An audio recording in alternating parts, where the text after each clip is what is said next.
hermanos, en las 2 primeras clases hemos estado introduciendo un poco el concepto de apologética.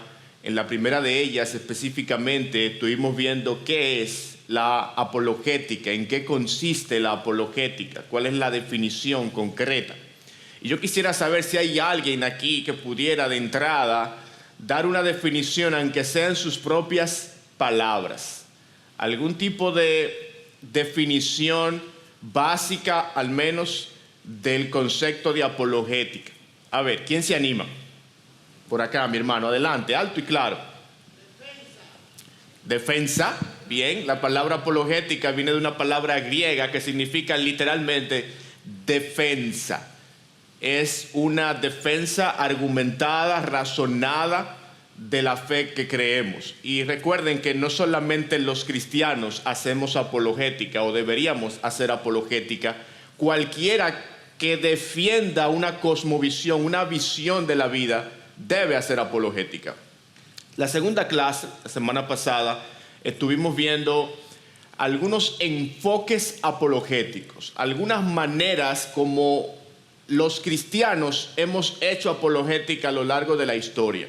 Y yo quisiera saber si hay alguien aquí que recuerda cuáles son esos enfoques apologéticos, al menos algunos de ellos.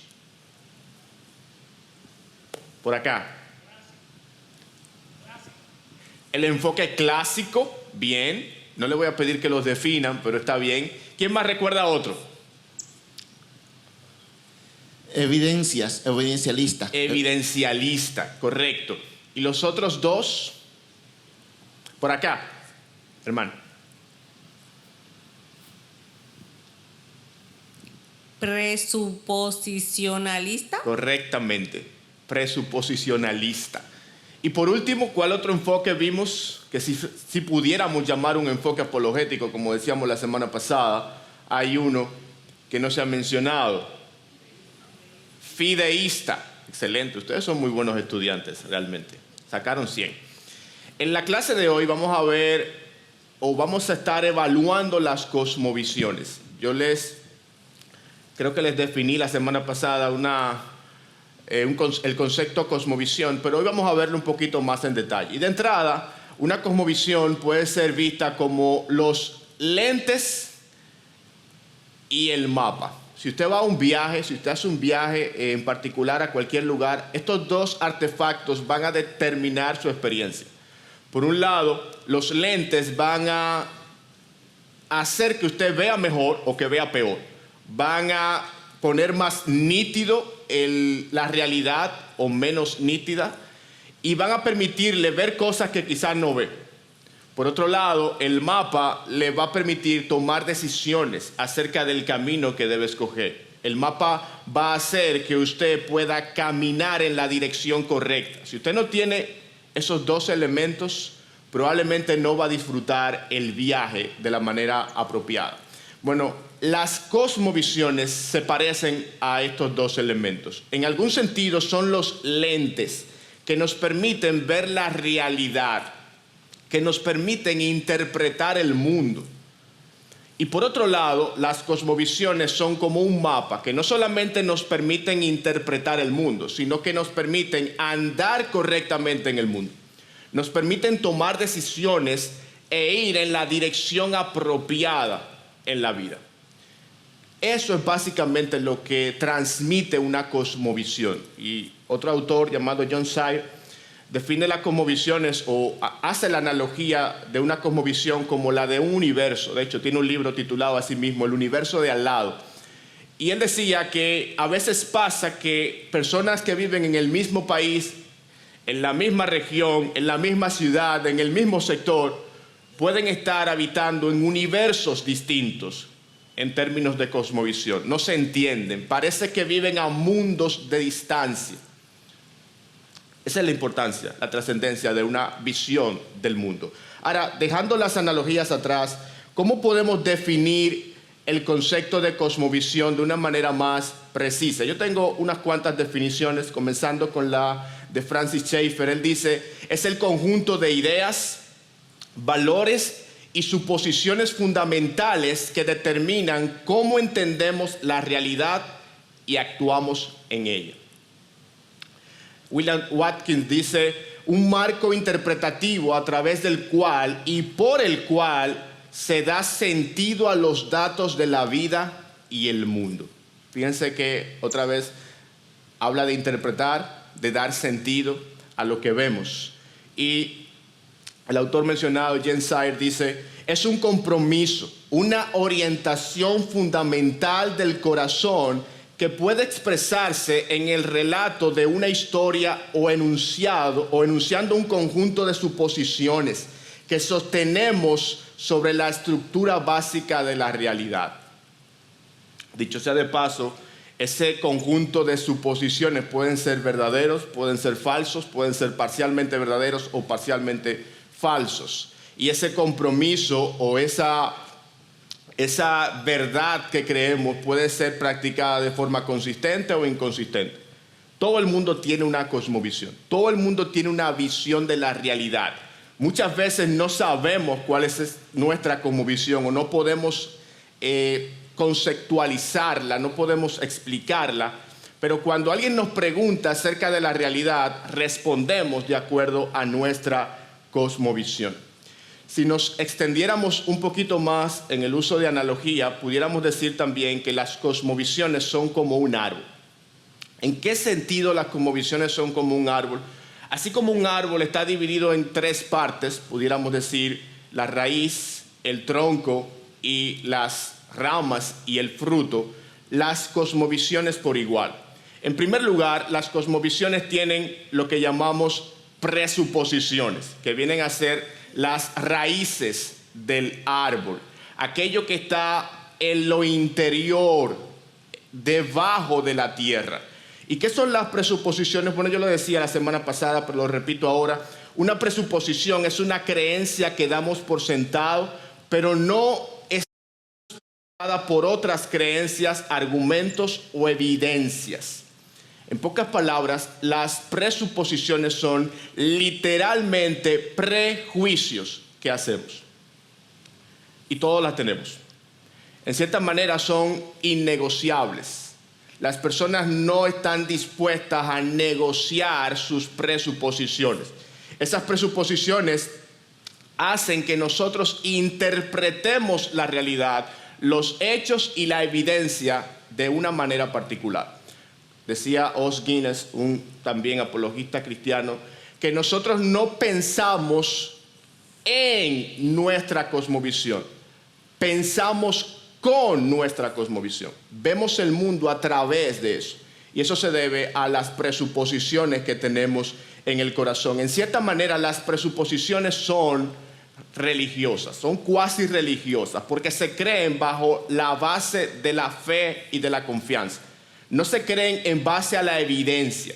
Por ejemplo, un científico naturalista tiene que presuponer que el universo es regular en todas partes. Tiene que presuponer que el conocimiento el mundo se puede conocer racionalmente. El mundo puede ser entendido. Y tiene que presuponer, por ejemplo, que los científicos deben ser honestos en el manejo de la evidencia. Ninguna de esas cosas se puede demostrar bajo la base del método científico. Se creen, se asumen, se presuponen.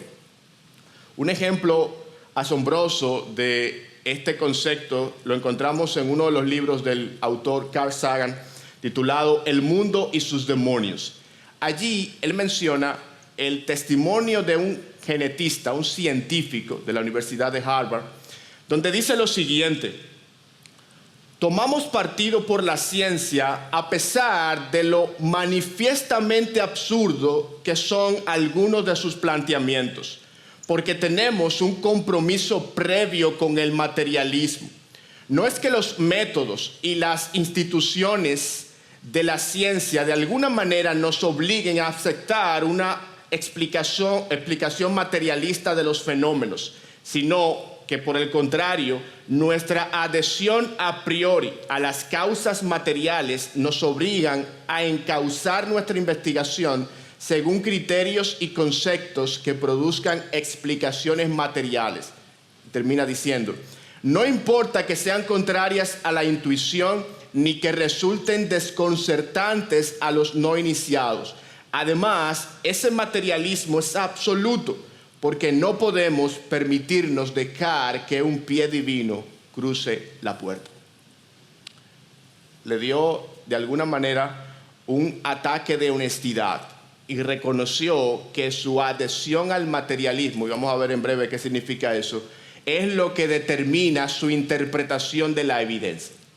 Eso es en cuanto a las presuposiciones que podríamos identificar como las raíces del árbol. Pero por otro lado está el tronco del árbol. ¿A qué se refiere el tronco del árbol? ¿Qué podría ser el tronco? Bueno, el tronco del árbol podría ser el relato del mundo que la persona ha concebido.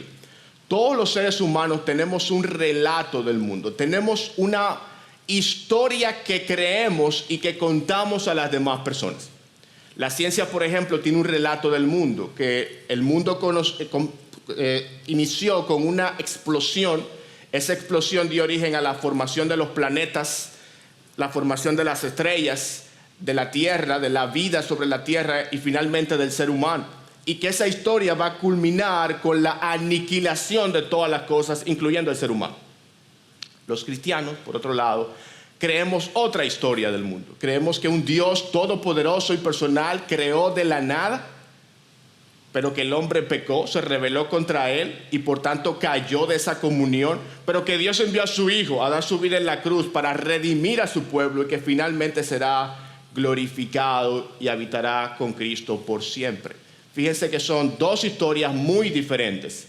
Bueno, la forma como yo veo la vida, ese relato que yo creo determina muchas de las acciones y decisiones que yo tomo.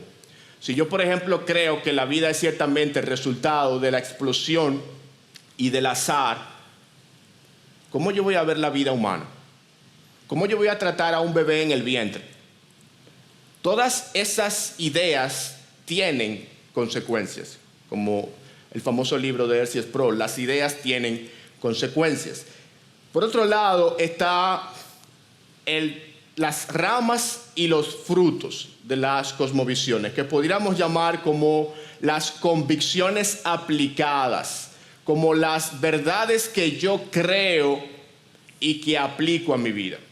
Una vez yo tengo presuposiciones en mi corazón, una vez yo asumo ciertas cosas como innegables, yo asumo un relato, yo asumo una historia de la vida y eso yo lo llevo a la práctica, a mis decisiones. Cosas como el dinero, cosas como el ser humano, como el sexo, como la muerte, cosas como el trabajo, yo las voy a ver de acuerdo a lo que ya he establecido en mi corazón y creído en mi mente. Esa metanarrativa del relato da forma a todo lo demás que nosotros creemos. Así que en cierta forma las cosmovisiones son un todo orgánico, son una especie de órgano que está confluido y no se puede dividir. Yo creo algo y eso que yo creo determina la manera en la que yo vivo. Ahora bien, la siguiente pregunta que quisiera tratar es ¿de dónde surgen las cosmovisiones? ¿De dónde ustedes piensan que surgen las cosmovisiones? A ver, antes de yo mencionar algunas cosas, ¿de dónde ustedes piensan que las personas crean sus cosmovisiones? Por allá.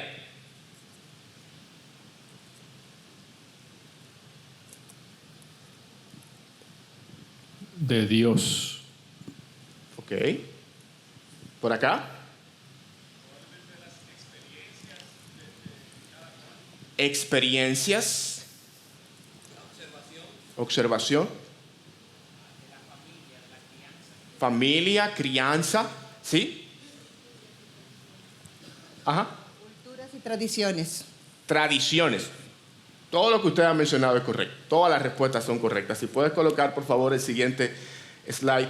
Las cosmovisiones surgen de cultura, idioma, género, religión, política, estatus socioeconómico, educación, experiencias y otras realidades. Noten que todos tenemos de alguna u otra forma influencias de estos conceptos. El lugar donde vivimos, la familia en la que somos criados, la religión en la que somos instruidos, la educación que recibimos y las experiencias que experimentamos determinan en gran medida nuestra cosmovisión. Regularmente la gente asume una cosmovisión antes de cuestionarla, antes de evaluarla. La gente no se sienta y evalúa y dice, ¿cuál cosmovisión voy a tomar?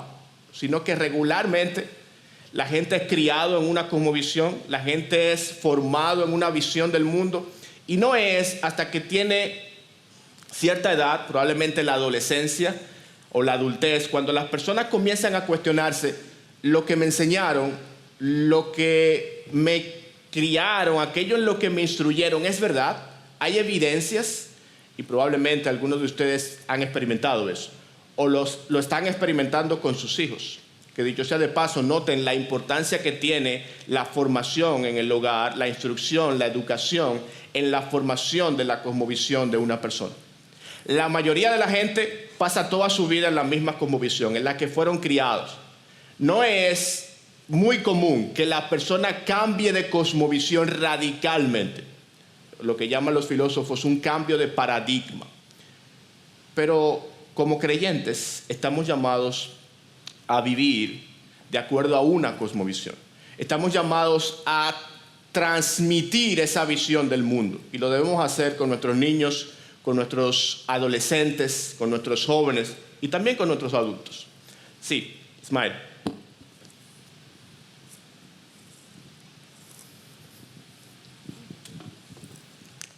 La pregunta no sería cómo yo adopto una cosmovisión, porque si es de dónde surgen, yo no lo sé. No sé si me explico. O sea, porque aquí todas esas respuestas es donde uno la adopta, pero ¿de dónde surge el naturalismo? ¿De dónde surge? Sí, lo que pasa es que ahí estamos hablando de las diferentes cosmovisiones que vamos a ver ahora. La idea con este slide es simplemente mencionar las formas o las fuentes de donde las personas, no quise usar la palabra adoptan porque la gente no adopta una cosmovisión. Regularmente la gente asume una cosmovisión sin necesariamente cuestionarla. Cuando hablamos de adoptar, implica algo de reflexionar en eso. Pero la gente simplemente es criado en una cosmovisión, a menos que llegada a una edad, esa persona quiera examinar su cosmovisión y adoptar otra, ya voluntariamente. Por eso quizás la palabra adoptar no creo que refleje el concepto. Pero, influencia quizás es la palabra. Quizás influencia. Ok, vamos a ver algunos componentes básicos que tienen todas las cosmovisiones. Cualquier cosmovisión de la vida, cualquier visión de la realidad tiene estos componentes. ¿Cuáles son estos componentes? Bueno, el primero es la teología. Yo creo que todos sabemos lo que es la teología. Teos viene de la palabra griega Dios, el estudio de Dios. La teología es básicamente cómo la cosmovisión en particular concibe a Dios, o si concibe que hay algún Dios. Puede ser que una cosmovisión dada como el ateísmo dice que no hay Dios. Pero ¿saben algo? La visión que toda cosmovisión tiene de la deidad, de la divinidad, es el rasgo más importante de una cosmovisión. Porque de ahí se desprenden todos los demás conceptos y convicciones. Lo que yo entiendo acerca del la primera causa o el ser supremo va a determinar gran parte de mis creencias. En segundo lugar, las cosmovisiones tienen lo que le llamamos metafísica. Y yo no quiero ser demasiado técnico aquí, pero es importante definirla. La metafísica básicamente se ocupa de la naturaleza última, la estructura y las características de la realidad. La metafísica trata de responder a preguntas como ¿cuál es la realidad última? ¿Es la mente? ¿Es la materia? ¿Es el espíritu? ¿El origen del universo es natural o sobrenatural? ¿Por qué el universo parece ordenado y no caótico? Esas son algunas de las preguntas que la metafísica trata de responder.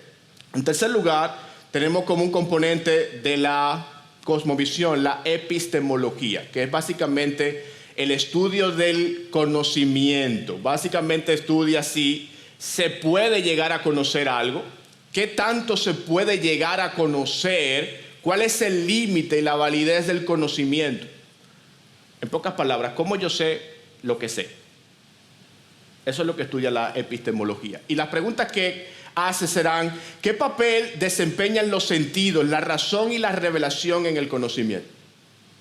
¿Por dónde viene el conocimiento? ¿De dónde se obtiene? ¿Es por revelación? ¿Es a través de la razón?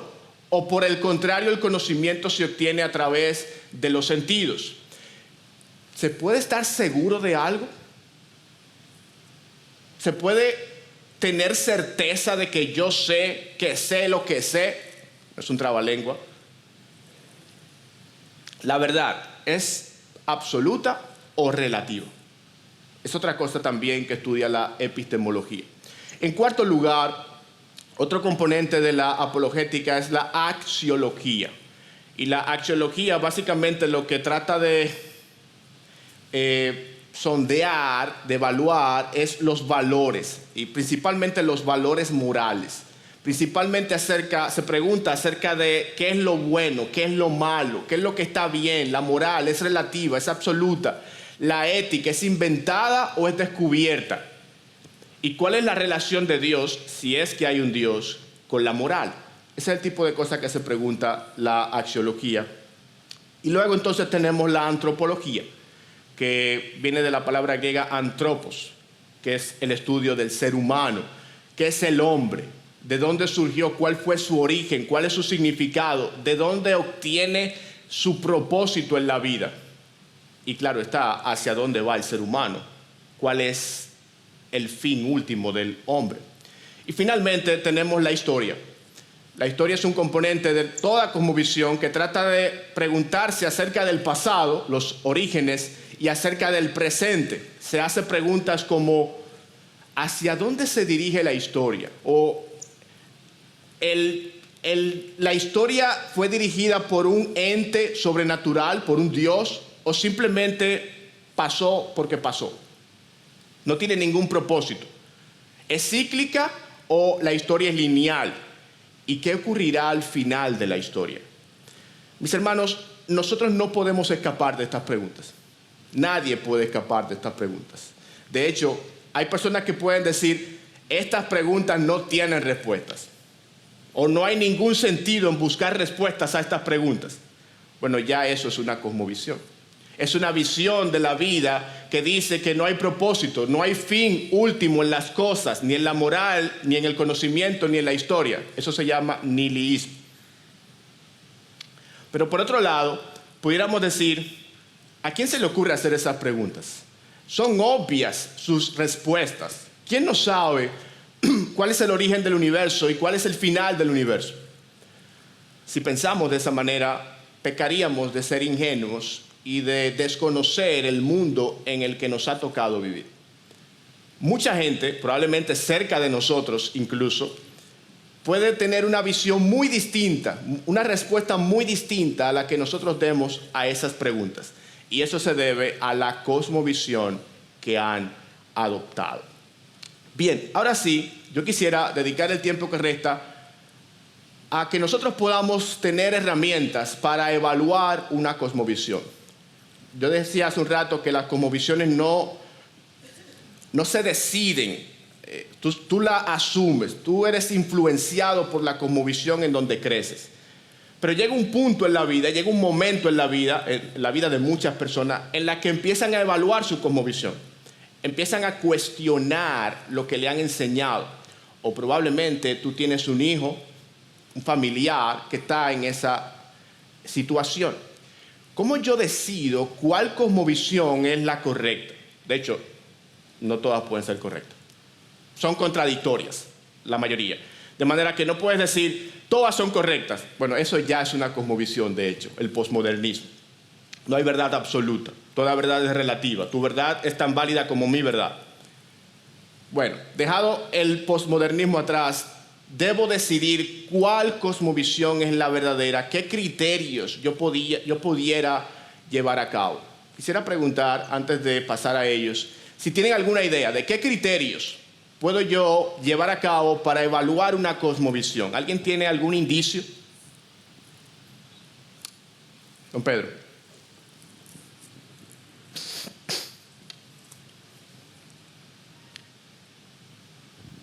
Uno puede ser, la verdad que yo asumo, ¿es conforme a la realidad o la niega? Muy buena. Excelente. ¿Qué más? ¿Alguien se le ocurre algún otro? Sí. Ender.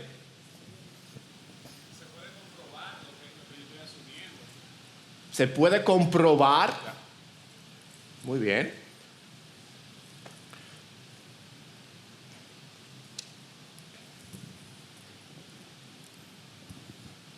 La coherencia interna entre los argumentos de la cosmovisión y también la coherencia entre la realidad observada y los argumentos. Oye, yo creo que yo tengo que parar la clase aquí porque ya me están dando la clase por mí. Gracias, vamos a hacer. Ok, aquí.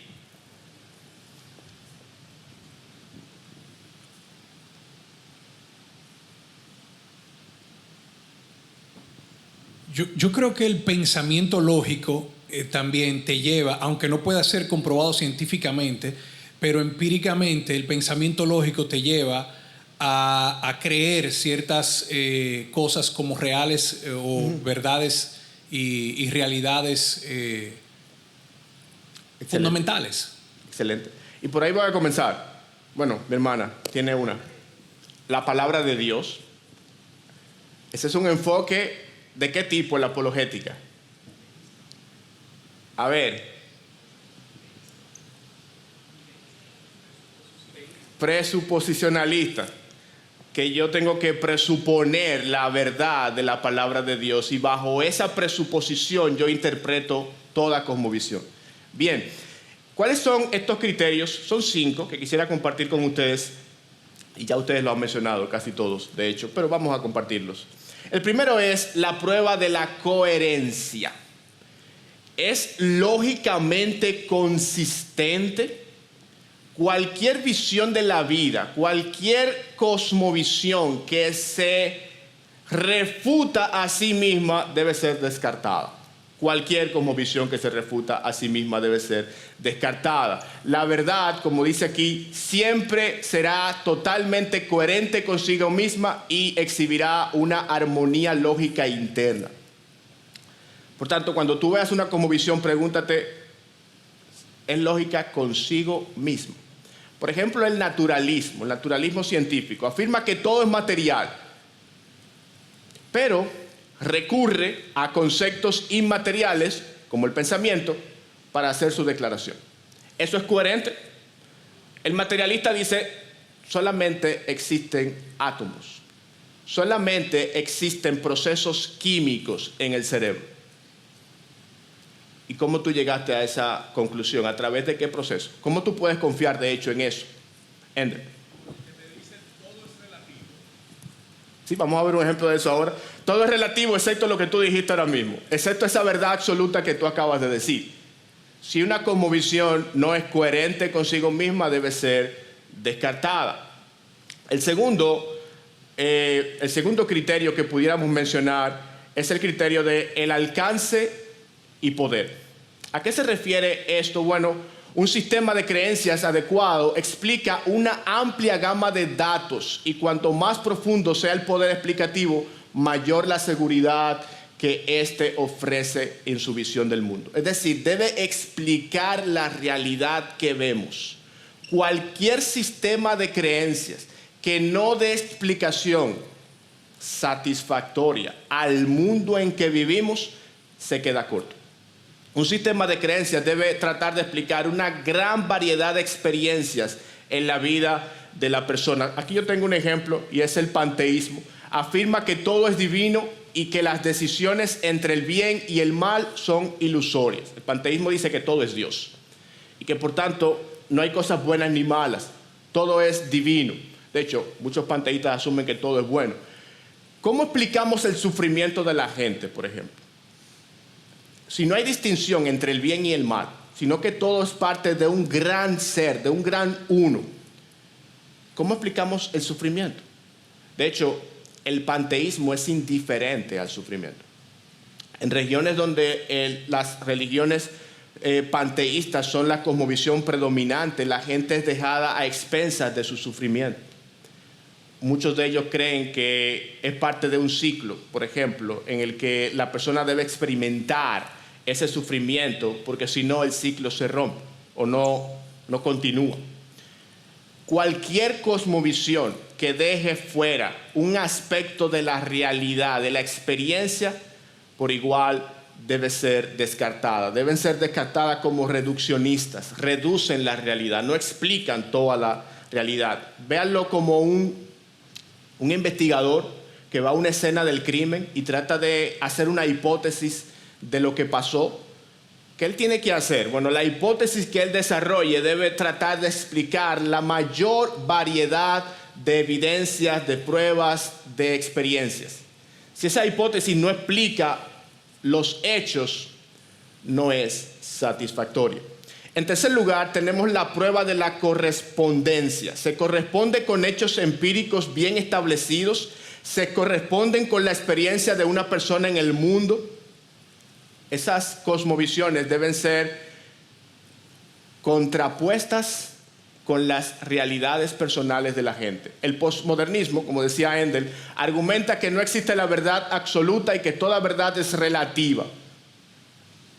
¿Quién vive de esa manera? Aún el posmodernista más acérrimo, más recalcitrante, cuando le violan sus derechos, él dice: momento, eso no es justo, eso no está bien, te pasaste en rojo. ¿Y qué? El rojo puede ser el azul puede ser el verde puede ser el amarillo. Nadie vive de esta manera. Nadie. De hecho, C.S. Lewis menciona en uno de sus libros que estaba argumentando con una persona que decía, bajo esta premisa de que no hay verdad absoluta, de que la moral es relativa, de que el bien y el mal son conceptos creados por el ser humano y que tú lo aceptas o lo rechazas. Después de varios minutos de conversación se despiden y Lewis toma su maletín, el maletín del otro, del contrincante, y la persona le dice: momento, ese es mi maletín. Le dice: bueno, ahora es mío. Eso no está bien, eso es mío. No, ahora es mío. ¿Por qué no está bien? Inmediatamente sus derechos fueron afectados. La persona tuvo una conversión a la verdad objetiva. Nadie vive así. Nadie que crea que la verdad es relativa deja de ir al médico cuando le duele algo. Él no dice: no, yo creo que me duele, pero eso no es nada, eso es relativo, el dolor es relativo. No, él va al médico y cuando el médico le dice: tómese esto, él no va y se toma otra cosa. Él se toma lo que el médico le dijo. Y cuando le dicen: tienes que hacerte un examen, él se hace ese examen. Porque él asume que hay cosas que son verdad, objetivamente, independientemente de lo que él piense. Pero él no quiere vivir coherentemente. Él tiene una incoherencia interna que se manifiesta cuando es presionado. Y nuestro trabajo al hacer apologética es llevar precisamente a los demás a las consecuencias últimas de sus ideas. ¿Cuál es el cuarto criterio? Es de la prueba existencial. Aborda las necesidades interiores del ser humano. La cosmovisión debe tener en cuenta las necesidades, deseos, aspiraciones reales de la persona. Debe abordar las cuestiones trascendentales del corazón de la gente, las aspiraciones básicas del ser humano.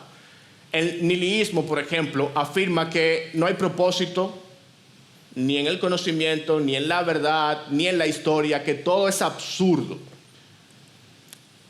Si es así, ¿cómo es que las personas anhelamos significado, valor, trascendencia? ¿Cómo es que el ser humano está obsesionado con el propósito?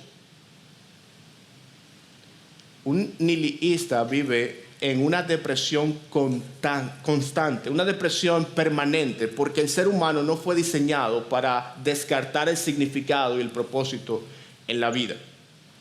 El quinto criterio es el criterio de la prueba acumulativa. Está respaldada por múltiples líneas de evidencia que convergen juntas y agregan cada vez más respaldo a sus afirmaciones. Amplían estas evidencias su poder explicativo.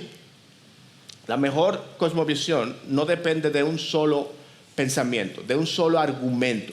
Es un caso como el que hace un fiscal, donde acumula diferentes tipos de evidencias y juntas forman una explicación satisfactoria de la realidad.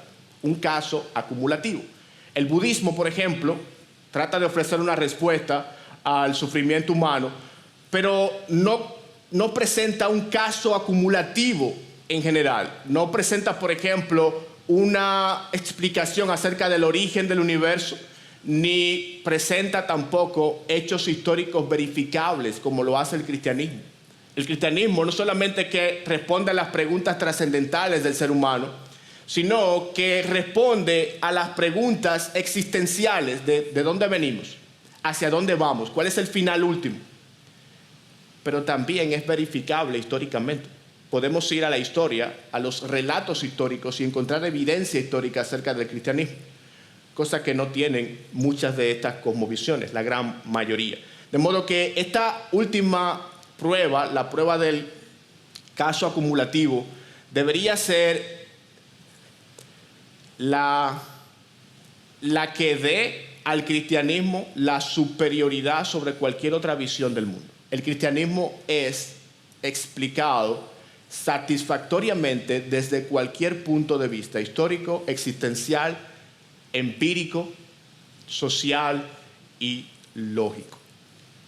Aquí yo tengo a continuación algunas, si pudieras por favor colocarlo, estos son los criterios, estos 5, las 5 pruebas, pero tengo aquí algunas cosmovisiones antagónicas al cristianismo. Y algunas ya las he mencionado: el materialismo científico, el panteísmo, el politeísmo, empirismo y posmodernismo. Y ahí está la definición. Lo que yo quiero hacer ahora es un ejercicio.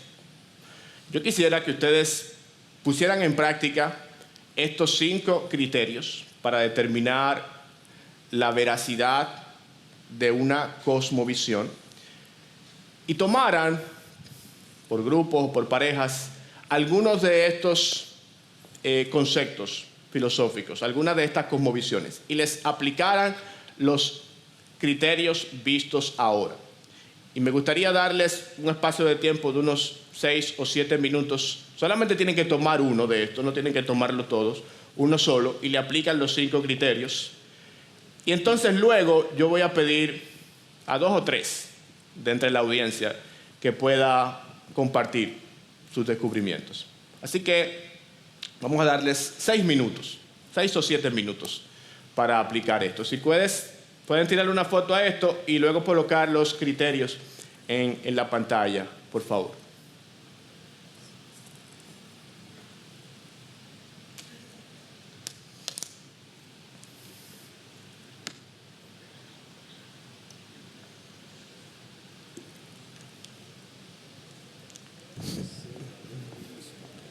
Bien, ¿hay alguien que ya tiene una respuesta para algunas de estas cosmovisiones usando los 5 criterios? ¿A alguien le gustaría ponerse en pie, tomar el micrófono y dar su respuesta? Por acá. Sí. Allá. Ok, nos dice cuál es la cosmovisión en cuestión y luego le aplica los criterios. Sí. Lo voy a decir en base a una experiencia que tuve con un ateo que me encontré en la calle. Y creo que me voy a referir al materialismo científico. Sí. Él me dice que es ateo. Y yo le digo, entonces tú no crees en un Dios sabio que creó todas las cosas que vemos, maravillosas.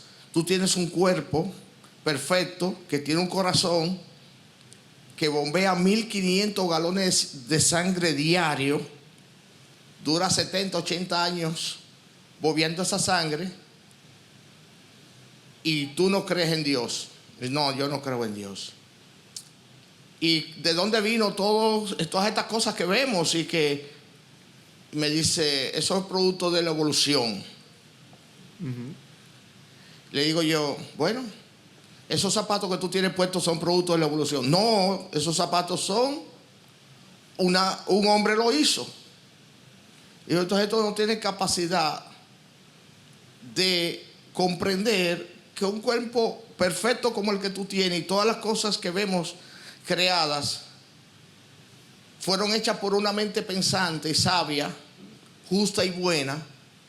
Sin embargo, unos zapatos que no tienen vida, si tú crees que fue una mente sabia que la hizo, una mente pensante. Y me dice, sí, lo que pasa es que hay un Dios creador. Y digo yo, ¿cuál es el Dios creador? Oh, la madre naturaleza. Y ahí yo vi que el hombre no tenía coherencia, que ya no había forma de seguir razonando con él. Además, yo me tenía que ir. Y me callé y me fui. ¿Cuál sería ese criterio, hermano, que usted usó entonces en ese momento? El de la coherencia y... Es creo que decir, fue- no hay- sé de todos todo los efecto criterios. tiene una causa, podríamos decir. Usted Sí. hizo ver que había una necesidad de una causa primaria para el hombre, o una explicación razonable. Sí. Puede ser el del alcance y poder explicativo también. Ok, excelente. ¿Quién más se anima? No se aglomeren, por favor. Oh, aquí se están aglomerando. Adelante.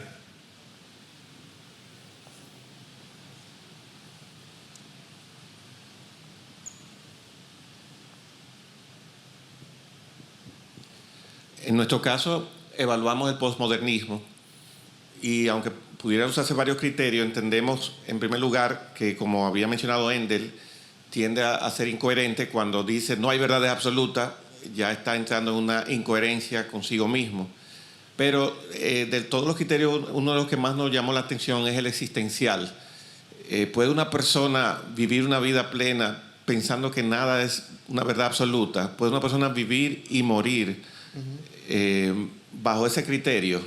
Creemos que no. O sea, que eso definitivamente deja al hombre insatisfecho por esas ansias que tiene el hombre de tener sentido, de tener propósito, de tener claridad moral para evaluar su propia vida. Bien, excelente. ¿Alguien más? Por allá. Bueno, primero aquí.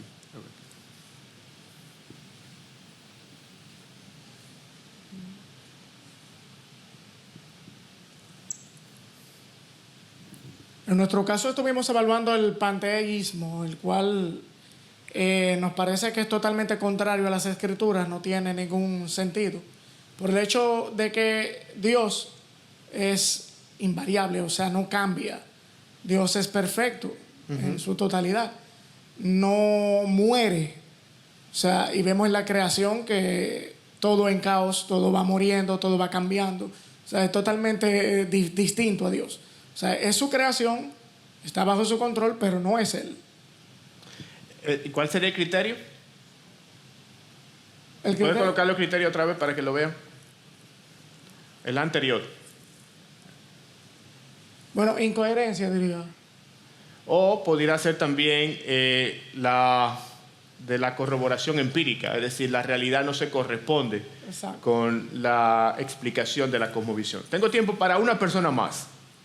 Aquí. Bueno, también tengo a alguien allá. Vamos a darle aquí y luego allá. Bueno, ven usted y yo también la pregunta. Estábamos viendo, bueno, lo vimos todo, pero me llamó la atención que el materialismo científico no se puede sostener inmediatamente porque de repente decíamos, ok, ¿y dónde entra el pensamiento, la razón dentro de ese esquema, dentro de su descripción? No es material, no es energía. Entonces automáticamente pienso, tumbo esa cosmovisión. Bien. Bueno, ya que está aquí, por acá.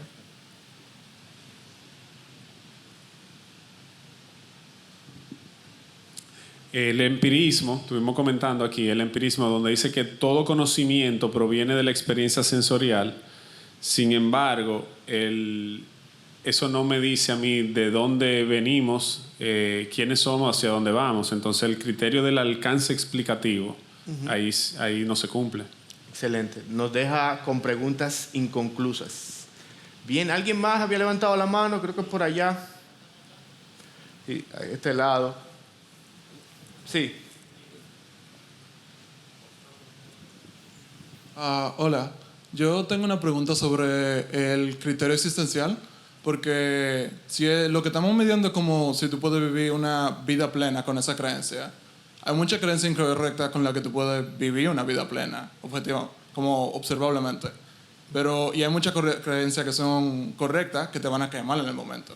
No entiendo realmente cuál es el punto como de ese criterio en específico. Como, si tú crees algo y es correcto, te puede quemar en el momento. Y si tú crees algo que es incorrecto, te puede hacer sentir mejor. Pero ese no es el punto de una creencia, entiendo yo. Sí, según lo que escuché, tú dices que hay personas que no son creyentes, no son cristianos y pueden vivir una vida plena. No que no sean cristianos necesariamente, pero que pueden tener creencias que son incorrectas en general y tener una vida plena y feliz y todo eso. Pero Okay. Ahí tendríamos que ver el caso, pero recuerda que estamos hablando de visión de la vida. Una persona, de hecho, puede tener una visión de la vida y para vivir una vida plena tiene que pedir prestado a otra cosmovisión. Me explico. Si yo soy nihilista y yo entiendo que nada tiene significado, que nada tiene valor ni propósito, y yo tengo una familia, tengo hijos, tengo esposa, para yo poder vivir una vida plena en mi cosmovisión, yo tengo que pedirle capital prestado a la otra cosmovisión. Por ejemplo, al teísmo, que me dice que ciertamente hay propósito, que mi familia y mis hijos son personas valiosas, que tienen un valor intrínseco y que yo debo cuidarlos y protegerlos. Porque bajo mi cosmovisión nihilista, eso no tiene sentido. Yo pudiera, de la misma forma que darle comida a mi hijo, darle veneno, cuando no me sea satisfactorio. Pero cada caso yo creo que entra dentro del marco de discusión, pero hay un concepto que dice que para vivir plenamente deberíamos pedir prestado al concepto teísta de la vida. Bien, ¿algo más? Allá tenían la mano alzada, pero está bien, aquí. Nosotros nos basamos en el politeísmo. Si hay muchos dioses, ¿qué Dios creó a los demás dioses? Y cómo se pusieron de acuerdo para establecer una creación tan perfecta como la que tenemos. Alcance explicativo. Bien, ok. Yo creo que seguro hay más personas que tienen algo que decir. Yo quisiera terminar con esta cita de un filósofo que mencionaba la semana pasada, Søren Kierkegaard. Él dice, una cosmovisión como filosofía amplia de la vida debería proponer una razón viable para que las personas vivan y mueran. Una cosmovisión satisfactoria ilumina el predicamento existencial del hombre. Es decir, le da esperanza, razones para vivir, razones para salir todos los días a trabajar, a experimentar la vida. Si una cosmovisión no puede hacer eso, incluso si no da esperanza para el más allá, no responde las necesidades existenciales del ser humano, porque el ser humano tiene una necesidad o una sensación de eternidad, de que con la muerte no termina la realidad. Y muchos que no probablemente expresan fe durante su vida, en el momento de su muerte, son confrontados con la realidad de la eternidad. Y se preguntan hacia dónde van.